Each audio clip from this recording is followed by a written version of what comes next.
लोग कभी ये मान के नहीं चलते कि सोना सस्ता होगा। उनको तो लगता है आज जितने का है कल उससे और महंगा ही होगा, तो कल की बजाय मैं आज ही खरीद लूं। बट हो सकता है वर्क कर जाए, एक सरकार ने चांस लिया है ये काम करके। बिल्कुल सर, और सोना के केस में खास तौर पर देखें तो निश्चित तौर पर देशवासियों के लिए वो एक समस्या होनी चाहिए, इस लिहाज से हर पढ़े लिखे व्यक्ति के लिए वो एक समस्या होनी चाहिए कि जो गोल्ड में आप इन्वेस्ट करते हैं उसका रीयूज़ क्या है। कुछ भी नहीं। तो उतनी बड़ी धनराशि जिसमें इंपोर्ट आप उसको कर रहे होते हैं और वो एक डेड मनी के तौर पे हो जाता है, तो उसका फिर देश के जीडीपी में, देश के आगे बढ़ने में उसका कहाँ योगदान जा रहा है। तो वो चीज़ तो वैसे भी होनी चाहिए, और क्राइसिस के तौर पर तो उसमें अगर सतर्कता बढ़ती जा रही तो सरकार की तरफ से वो कोशिश है कि वो अगर बढ़ाए तो शायद कुछ हतोत्साहित। वो हमारा नंबर 2 इंपोर्ट बिल है। नंबर 2 इंपोर्ट बिल है, और लगभग मुझे लगता है कि 72,000 करोड़ डॉलर के आसपास, 72 बिलियन डॉलर का। 72 बिलियन डॉलर के आसपास उसका फिगर कुछ रहता है। तो इतनी बड़ी धनराशि अगर आप उसमें खर्च कर रहे हो। अब ये जो मतलब तेल की बचत की बात है, इसमें अभी सरकार नसीहत पर चल रही है, मतलब नसीहत दी है। अब ये सब प्रधानमंत्री की गाड़ी काफिला छोटा, मुख्यमंत्री की गाड़ियां कम चल रही हैं, ये कॉस्मेटिक है। कॉस्मेटिक, अब उससे कोई तेल की बचत नहीं हो रही, वो एक सिंबॉलिज्म है कि हम हर स्तर पर हम इसको करने का प्रयास कर रहे हैं।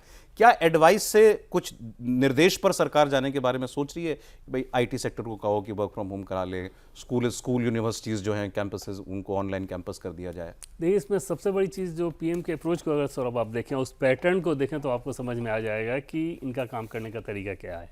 जैसे सबसे पहले जब उन्होंने एलपीजी की सब्सिडी छोड़ने की बात कही थी, तो चाहते तो उस समय इसको लागू भी कर सकते थे, लेकिन उन्होंने छोड़ने की अपील की, और उस नेता की क्रेडिबिलिटी देखिए उनकी कि उस अपील पर लोगों ने कैसे रिस्पॉन्ड किया। जहाँ 5-10 रुपए के लिए लोग फाइट कर रहे होते हो, एक अप्रोच मतलब माइंडसेट वैसा रहता है, भले चाहे कितना भी सक्षम हो, और वहाँ पर एक सब्सिडी मिल रही है, उसको लोग छोड़ने के लिए लाइन लगा के खड़े हों।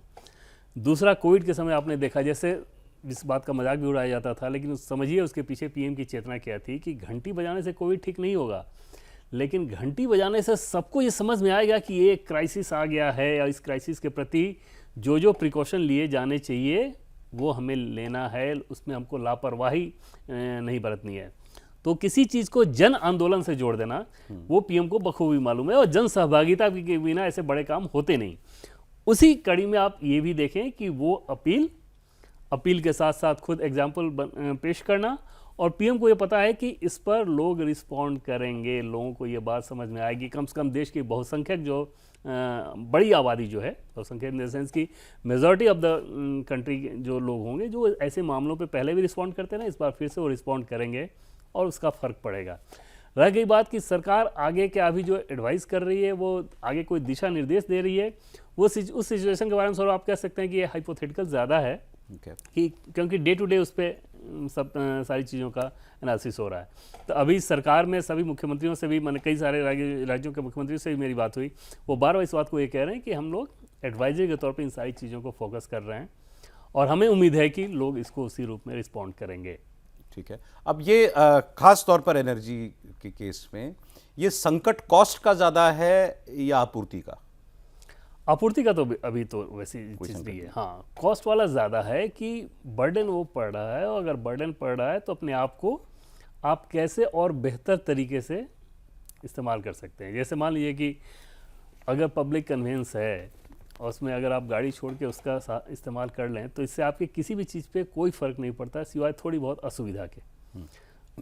इतना बड़ा क्राइसिस अगर है तो थोड़ी बहुत असुविधा आप सह लें, यही अपील करने की कोशिश की जा रही है। एक आदमी अगर 1 लीटर तेल बचाएगा तो 1 लाख लोग 1 लाख लीटर तेल बचाएंगे। एकदम सोचिए, और वो अगर उस लेवल पर होना लगे, जैसे अगर गाड़ियों की काफिला, मतलब क्या था, गाड़ियों की काफिला ऐसा तो नहीं होता ना कि वो शौक के लिए होता है, वो एक सिक्योरिटी प्रोटोकॉल होता है, और वो जब थ्रेट का परसेप्शन रहता है तो उसमें सारी चीज़ें देखी जाती हैं कि अगर कोई क्राइसिस अगर अचानक आ गया नेता के सामने, मान लीजिए आप सोचेंगे कि बहुत सारे लोग आपको ये कहते हुए मिल जाएंगे कि क्या ज़रूरत है, इतनी सारी गाड़ियाँ जा रही हैं, इतनी सारी गाड़ियाँ जा रही हैं, आपको नहीं पता ना कि ये गाड़ियाँ जो जा रही हैं रास्ते में कोई अटैक होगा कि नहीं होगा, कोई बमबारी होगी कि नहीं होगी, कहीं से गोलियों की तड़तड़ाहट आएगी कि नहीं आएगी, कोई आतंकी हमला होगा कि नहीं होगा।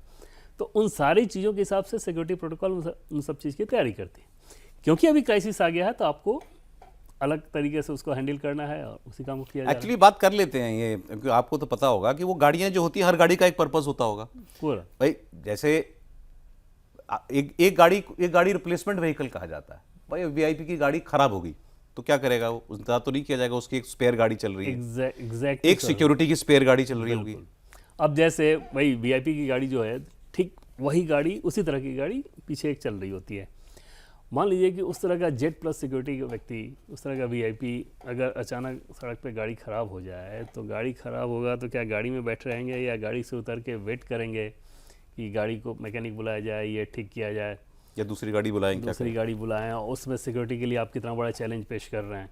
तो ये सारी चीज़ें जो तय की जाती हैं, ये नेताओं के द्वारा नहीं तय की जाती हैं, ये तय होती हैं जो सिक्योरिटी के जो एक्सपर्ट लोग हैं, ऑफिसर्स जो हैं, वो ये प्रोटोकॉल तय करते हैं, नेता उसको फॉलो करते हैं। और बहुत सारे केस में मैंने देखा कि नेता ऑब्जेक्ट करते हैं कि क्या ज़रूरत है इतना करने की, अच्छा, लेकिन सिक्योरिटी वाले उस पर एकदम मानने को तैयार नहीं होते, क्योंकि उनको अपना चैलेंज दिख रहा होता है।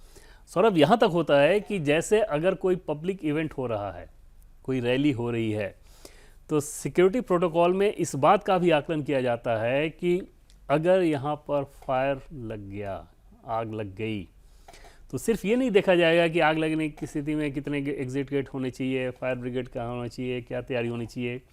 यहाँ तक देखा जाता है कि अगर कुछ कैजुअलिटी हो गई या लोग थोड़े जले, कुछ लोगों को मदद करनी है, तो उनको अगर लेके जाना हो तो उसके लिए आपके पास कितने स्ट्रेचर होने चाहिए, ज़्यादा, मतलब छोटी छोटी चीज़ें